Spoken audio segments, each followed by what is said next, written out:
gonna be doing a bunch of dates in the US and Europe. And then also you just in January you just released a full album all of your singles and EPs, which is a staggering 17 songs. Uh Yeah, it, just it fit. It just barely fit onto like one LP.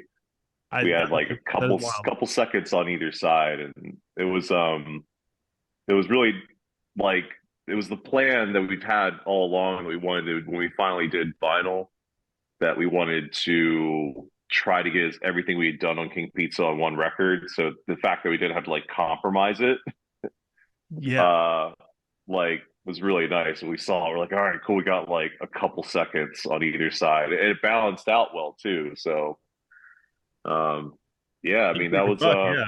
That's what a deal on an album.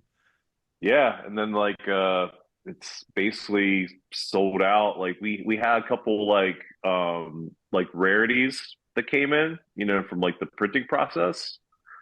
So we got those in person because we didn't want to throw them up on the website for a couple of reasons. Also, just give like people at shows like a chance to get the more rare variants. Uh, What made but them that's rare? kind of it. Say what? What made them rare? There's like transitional pressings, so you end up getting like kind of these like happy accidents. Like there's probably the rarest one was like this like between the there must have been some type of like black like run before us. So it's like there's like a clear with like black swirls through it, which is really cool. And then the one that everyone really liked was the one that was like between the white and the clear, just kind of looks like Pearl Jam. All right. Yeah, people really love that one. I mean, it's one of the ones I held on to. Hell yeah. And Yeah. who did you do the printing process with? I mean, how was that whole process like? What went into it? It was so we released this through King Pizza Records in collaboration with Joe Nelson helped us with I don't know if you are familiar with Joe Nelson, but he's with Trust Records. So he's been helping us he's got helping us with distro and with our merch and things like that. So we're kind of beyond the capacity of what like King Pizza could do comfortably or has like done in the past. So in order to actually do what we wanted to do, it had to be kind of like a collaborative effort in order to like reach like the demand for what we were trying to do with this release. And it worked because like I think it's sold out like immediately. So the printing was done through Waxy Poodle, which was an affiliated company. I think it's like relatively new that Greg Hansen for King Pizza was aware of. Hell yeah. Um, but yeah, like we kind of lucked out.